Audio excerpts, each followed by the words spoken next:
पहाड़ों की हवाओं को अक्सर हम बस मौसम का एक हिस्सा मान लेते हैं, है ना?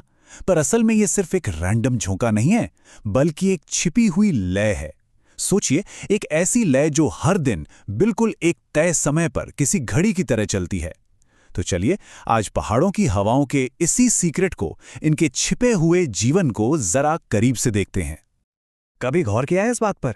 मान लीजिए एक खूबसूरत धूप वाला दिन है और आप किसी पहाड़ पे हैं और अचानक महसूस होता है कि हवा नीचे नहीं बल्कि ऊपर की तरफ बह रही है, ढलान पर चढ़ रही है। थोड़ा अजीब लगता है ना? भाई, गुरुत्वाकर्षण तो हर चीज को नीचे खींचता है, तो फिर यह हवा ऊपर क्यों चढ़ रही है? तो इस सवाल का जवाब, ये जो रहस्य है, इसकी चाबी दिन के उजाले में ही छिपी है। और इसे कहते हैं वैली ब्रीज, या हिंदी में घाटी समीर।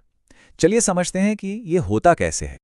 देखिए, इस पूरे सिस्टम के पीछे एक ही जबरदस्त इंजन काम कर रहा है, और वो इंजन है सूरज। जी हां, सूरज ही वो पावर है जो इस पूरे, कह सकते हैं, हवा के खेल को चलाता है। जब तक सूरज आसमान में है, ये सिस्टम चलता रहता है।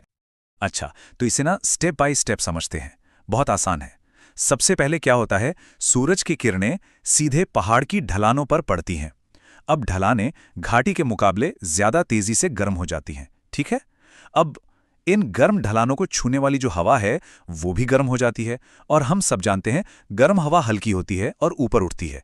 तो जैसे ही ये गर्म हवा ऊपर उठती है, ढलानों पर एक खाली जगह सी बन जाती है, मतलब एक लो प्रेशर एरिया।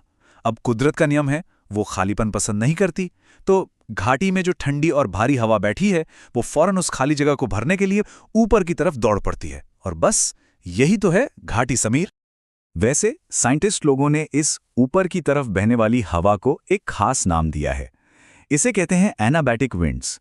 सुनने में थोड़ा टेक्निकल लगता है, पर इसका मतलब बस वही है, वो हवा जो गर्म ढलानों की वजह से ऊपर की ओर चढ़ती है।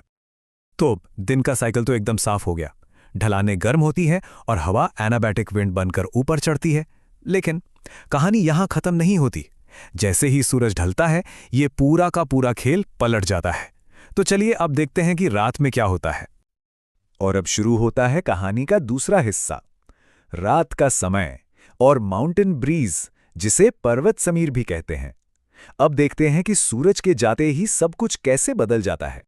याद है वो इंजन जिसके बारे में हमने बात की थी, सूरज? तो बस सूरज के डूबते ही हमारा वो इंजन ठंडा पड़ जाता है। और जाहिर है, जब पावर सोर्स ही बंद हो गया, तो पूरा का पूरा सिस्टम अब उल्टा घूमेगा। रात में ठीक उल्टा होता है। पहाड़ की ढलानें अपनी गर्मी बहुत तेजी से खो देती हैं और एकदम ठंडी हो जाती हैं। अब इन ठंडी ढलानों को छूने वाली हवा का क्या होगा? वो भी ठंडी, भारी और घनी हो जाएगी। अब इतनी भारी हवा ऊपर तो टिक नहीं सकती, है ना? तो बस गुरुत्वाकर्षण अपना काम करता है और इस भारी हवा को एक नदी की तरह ढलान से नीचे घाटी की ओर खींचने लगता है। और यही है पर्वत समीर। और हाँ, जैसे ऊपर जाने वाली हवा का नाम था एनाबैटिक विंड, वैसे ही इस नीचे की ओर बहने वाली ठंडी हवा को साइंटिस्ट कहते हैं कैटाबैटिक विंड। ये एनाबैटिक विंड का ठीक उल्टा है। तो याद रखने के लिए बहुत आसान है। दिन में एनाबैटिक यानी हवा ऊपर, और रात में कैटाबैटिक यानी हवा नीचे। तो ठीक है, हवा ऊपर जाती है, हवा नीचे आती है, लेकिन इससे फर्क क्या पड़ता है? ये जानना जरूरी क्यों है? भाई, ये सिर्फ एक दिलचस्प मौसम की घटना नहीं है। इस बहुत ही साधारण से दिखने वाले साइकिल का हमारे जीवन पर और हमारे पर्यावरण पर बहुत गहरा असर पड़ता है। चलिए कुछ उदाहरण देखते हैं। जैसे रात में ये जो ठंडी हवा नीचे घाटी में जमा होती है, उसी की वजह से पाला पड़ता है, जो किसानों की फसलों के लिए बहुत मायने रखता है। यही हवाएं जंगल की आग को या तो भयानक रूप से फैला सकती हैं या उसे रोकने में मदद कर सकती हैं। ग्लाइडर उड़ाने वाले पायलट वो दिन में ऊपर उठती इसी गर्म हवा के सहारे आसमान में ऊंचाई हासिल करते हैं। और एक और जरूरी चीज, रात में यही ठंडी हवा घाटी में प्रदूषण को फंसा सकती है, उसे बाहर नहीं निकलने देती। तो कुल मिलाके ये पूरा चक्र क्या है? ये एक बहुत बड़ा रोजाना चलने वाला एयर एक्सचेंज सिस्टम है। इसको ऐसे समझ सकते हैं कि पहाड़ दिन में मानो सांस अंदर लेते हैं और रात में सांस बाहर छोड़ते हैं। ये पहाड़ों के फेफड़ों की तरह काम करता है, जो घाटियों की हवा को लगातार ताज़ा और सर्कुलेट करता रहता है।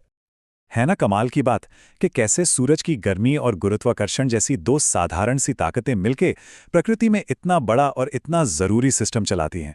ये सोचने पे मजबूर करता है कि कुदरत में और कौन-कौन सी ऐसी चीजें हैं जो इतने ही सरल और खूबसूरत इंजन पर चलती हैं।